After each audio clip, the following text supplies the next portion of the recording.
Hey everybody, welcome back to another episode. Today we are going to be tackling the Nmap advanced port scans, and today we are going to be dealing with a topic called idle and or zombie scans. Let's see what we got going on here.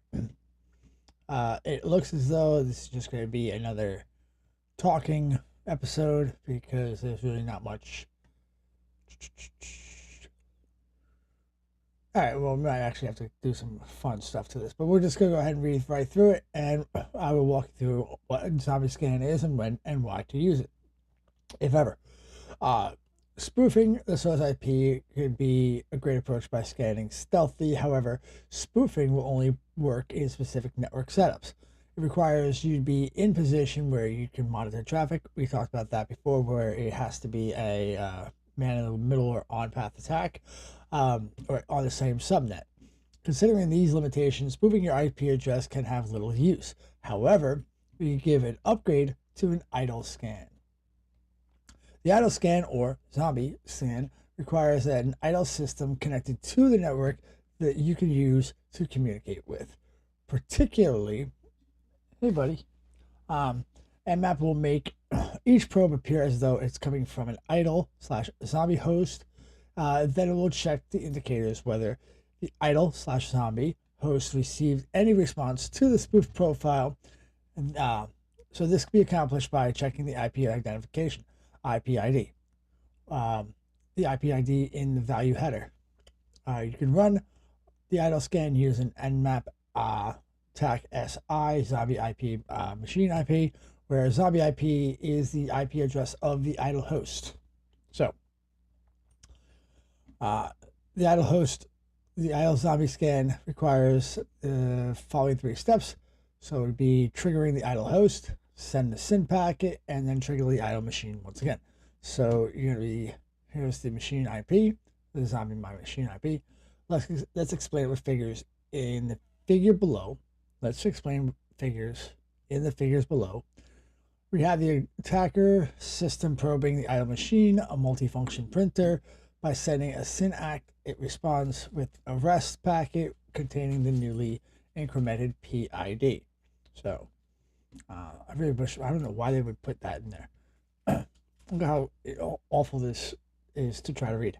So here's your attacker IP. It sends a SYN act request.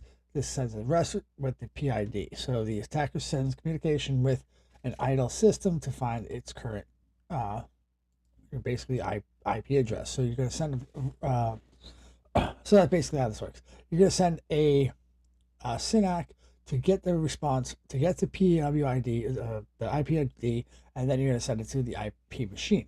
So the attacker will send the SYN packet to the TCP port they want to check on the target machine to the next step. So now the source IP is going to come from the zombie IP address. So we obtain the zombie IP address and we're sending it to the IP machine. All right. The three scenarios would arise. In the first scenario shown in the figure below, the TCP port is closed. Therefore, the target machine responds to the idle host with the REST packet. The idle host does not respond. Hence, the PID, the IP ID is not incremental. The second scenario is shown below. The ITCP is open, so the target responds with the SYN act to the idle host / the zombie, and the idle responds with the REST packet where the incremental ID is, the IP ID is incremental, so it goes up by 1. So the third scenario, the target machine does not respond at all due to its firewall rules. The lack of response will lead to the same result as the closed port. The idle host won't increase IP ID. So yeah, for the first attacker, so for the final step, the attacker sends another SYN act to the idle host. The idle host responds with a REST packet incremented with the IP ID once again. The attacker needs to compare the IP ID of the REST packet received from the first step with the IP ID of the REST packet received in the third step. If the difference is 1, it means the port of the target was closed or filtered. However, if the difference is 2, it means that the port is open.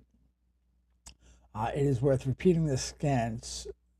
It is worth repeating that this scan is called an idle scan because choosing an idle scan is indispensable for the accuracy of the scan. If the idle scan were busy, it would return all returned IPs would be useless. Okay. So you're moving on to the question. Okay, you discovered a rarely used network printer with the IP addresses 10.10.5.5, and you decide to use it as a zombie in your idle scan. What arguments would you add to your netmap? So what would be the flag that you'd want to use? It'd be SI, because you want to go attack SI, and then you're going to use the IP address. Is that right? Is that I?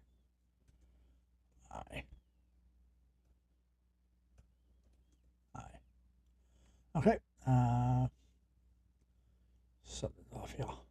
10.10.5.5. And there it is. We're going to go ahead and keep on moving on, so this way we don't have to make another video, and you guys get to suffer with me just a little bit longer. So this is going to be one where you get to put everything back together and see what exactly, or a little bit more of what's going on. This one, however, is an extraordinarily useful attack command. This is going to be called the reason scan, and the reason scan is just that. If something goes wrong and you don't know why, you're going to go attack reason, and it will show why the reason that something may or may not have failed. So as we wait for our machine to spin up, all right, we'll go ahead and read this out a little bit. So getting more details.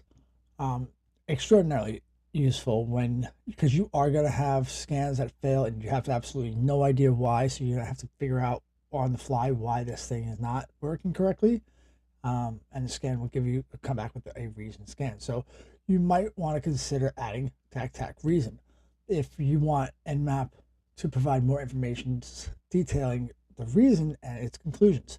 Consider the two scans below to the system. However, the latter adds the reason scan. So you can see this is the pseudo Nmap. It runs a SYN scan and with this IP address. And here's the basic information. It's just going to give you a standard information about the TCP port, SSH, STMP, HTTP, POP3, RCP Pine, and IMAP. So then you come down here and it's going to give you all the reasons as to how this thing connected and why this thing connected and how it was supposed to. Providing the reason flag gives you explicit reasons why Nmap concluded that the system is up or a particular port is open.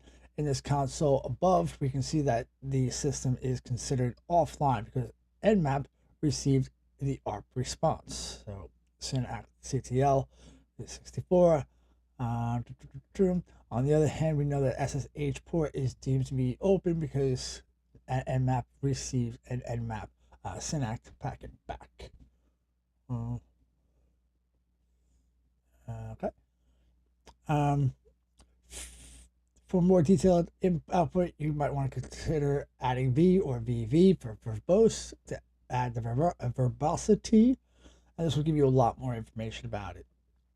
This gives you, as the port was discovered that it's open, it's on this IP address. You can see that this is ran the port, the state, the service, the reason, and furthermore, what comes with being needed. If the VV does not satisfy your curiosity, you can do D for debugging. Sometimes you want to use that, or DD for even more details. You can guarantee that using the D will create the output that extends beyond a single screen. Okay. Now for the one question we got today. Launch the attack box if you haven't already to make sure that you have terminated the other task box. This always causes a problem. If you don't do it, you will have issues as you move along. Start the VM, wait for it to load, and then we're going to do a Nmap. We're going to run sudo just because it's good practice. Nmap. We're going to run a SYN scan or a stealth scan. We are going to run an F, which I forgot as it is right now. We went over it before. I want to say it's fragmented, but it's not. not the uppercase anyway. 1010 dot 1066 dot 171 dot 75. Okay, and this is going to be the information we got. What is the reason provided for the stated ports being open? Well, that's synac. Right? Syntac ac, syntac ac, and there you go. Definitely a good one to use. Definitely keep in mind in your future investigations to use the reason tags. It'll give you a lot more information. I usually don't go over summaries because I don't really feel like it's something I need to go over. It's something you guys should definitely look over, but this one in particular is extraordinarily important. Now, Nmap is an extraordinarily important tool, and you guys really should learn how to use it as you familiarize and grow in your career. But you know, here is a list of scans. I'm going to sit here and pull out my favorite ones. No. My favorites, if you were to ask me, if I was to just go to do a one over, and I like to do the SYN scan, to do a stealth scan. I like to do the version, right? Tag B, and then I'd like to do something that's not included in here, but they have scripting, which for some reason I don't know why Nmap didn't do this, but you would add this, and you would, you know, include your IP address, and then you would ask for a script for something that would be vulnerable, and other things within the framework. But definitely those two. Verbose is always a good one, and then TAC A, and this will give you a ton of information about the client, about the IP, and then you can always specify what you want to see on the IP, on the IP on the port as it runs through.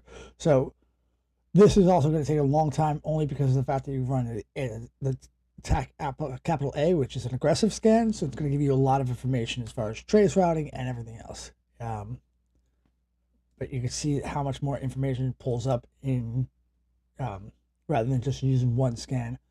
You know, in your investigation. So definitely worth looking over. Reason, verbose, the very verbose, debugging, and all the scans that you learned here in this module.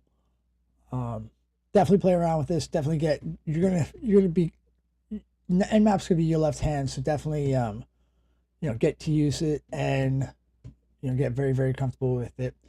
As always, if you like what you saw, like, comment, subscribe, comment more so than anything else, because your input helps me make better videos of whether or not I should even be making videos. But yeah, I'll catch you in the next one.